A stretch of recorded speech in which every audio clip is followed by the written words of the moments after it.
If there is just one video that you watch on my channel for the whole of this year, then this is the video that I want you to see. Today is a very special day in numerology. It is the 22nd of the 2nd, 2022, and it is the day of the twos, something that isn't going to happen again for another 200 years. So of course I had to record and upload a video today, and today I'm sharing with you a very special story as well to mark this occasion. So this video is the single piece of advice that I would give you if you are thinking of moving to Italy. And I'm not just going to tell you what that is, I'm also going to share a very personal story of mine that completely illustrates this and hopefully will help you to see what is possible for you as well. So if you've been thinking of moving to Italy and maybe you've been looking in some of the expat groups online and have been thinking that maybe you're clinically insane to want to do so, then this, my friends, is the video for you. Let's get into it. So let's start with my story, shall we, to give you an idea of what we're going to be talking about today. So as many of you might know, I moved to Italy from London in 2018. And if you want to know a little bit of my backstory as to why I chose to move to Italy, then this is the video up here that you need to see. But I moved here in August of 2018, and you know, I didn't necessarily find it easy at the beginning. Like, language has played a huge part and has been my Achilles heel throughout the whole time that I've been living here. And it completely changed my perception of who I was as a person and the ability to live my life, not being able to fully communicate. But nevertheless, this was what I desired. I had what I thought was my life set up.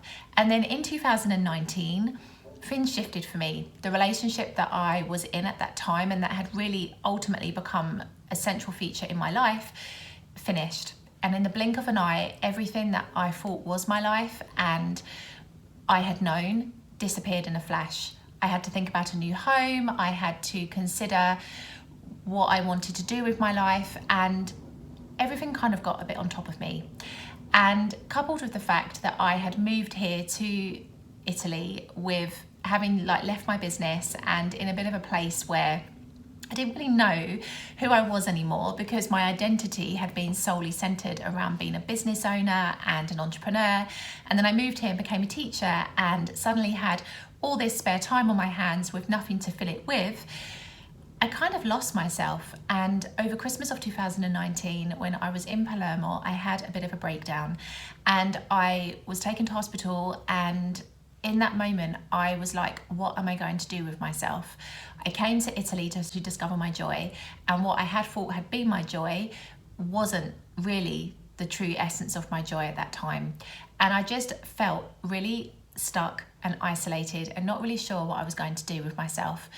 And the one thing that kept going around in my head was, should I just throw the towel in and go back to the UK? Like, this is the point I'm at now. I've arrived at this point. I've had a breakdown. I need to decide, is Italy really going to be the place for me to stay?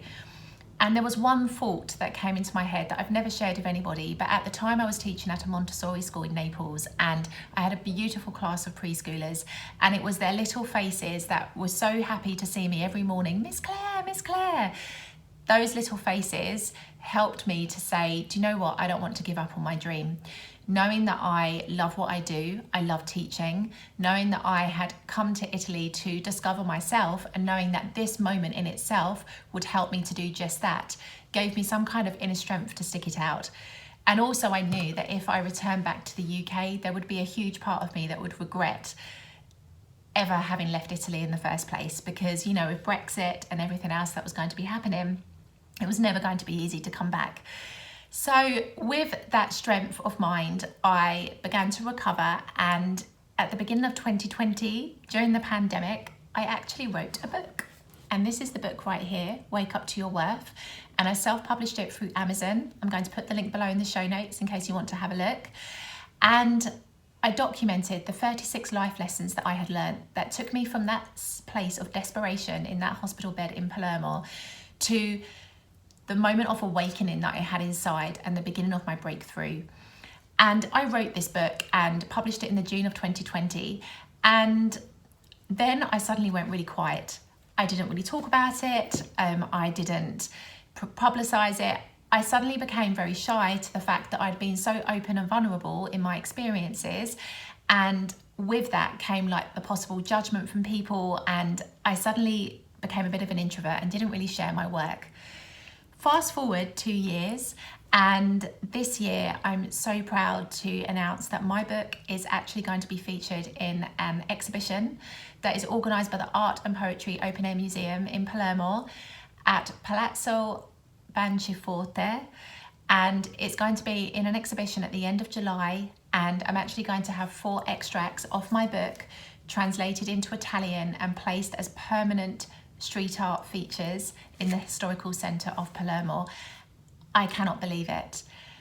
I came here to Italy not speaking a word of Italian. I've been living here for 4 years, and in that time I have learned more Italian than what I knew at the beginning, but I'm not fluent yet. And to know that my work is going to be translated into Italian and placed in the streets of Palermo to inspire other people, I'm just so blown away. And the incredible opportunities that have come on the back of this mean that I'm also going to the south of France at the end of September for another literary event with this book.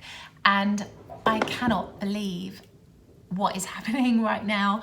And it's just a beautiful example of this advice that I want to share with you, which quite simply is, think the unthinkable.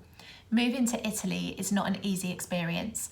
Like, if I said to somebody, you are going to move to Italy, you are going to write a book in Italy, you're going to self-publish that book, your book is eventually going to get picked up by a museum who want to feature you in a literary event and actually put it in the streets of Palermo on a permanent basis for everybody to see, and it's also going to take you to the south of France, I would have absolutely thought you were crackers.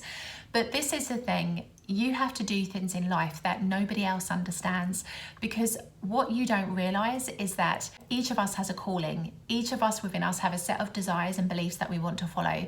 And a lot of you want to move to Italy, but unfortunately a lot of you are dissuaded by people's comments in expat groups. I've spoken about them up here actually. This is some good advice for you to follow in this video. And it means that maybe you don't necessarily follow your dreams and make it happen. And I wanted to share with you that very personal story to show you how I was at my lowest point to the point where I've arrived to today, and where I'm actually being recognised here in Italy. I've been in a newspaper with this YouTube channel here in Salerno. It's phenomenal. And you know, this is with my basic level of Italian. This is coming from the UK. I've been working here for 4 years solid.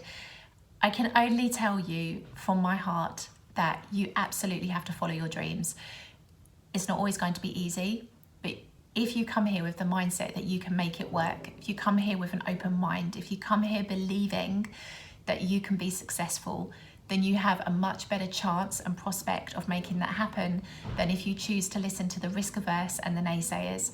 And I wanted to share this really important message with you today, because I see too many people, too many people in all of the videos that I have published be deterred by what other people say to them about life in Italy.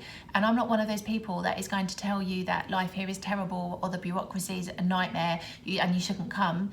That's a personal decision that you have to make. But what I am going to say is that you can take something from this story today and understand that if I can make something of myself, having come here with no connection to Italy whatsoever and no ability to speak the language, then really and truly you have to ask yourself, what is stopping you? I hope the message in this video has resonated with some of you, and I would love to know your thoughts below. What is stopping you? What is holding you back from moving to Italy? Comment below and let me know. And if you haven't already, please subscribe to my channel. Your support means the absolute world, and I'll see you in the next video.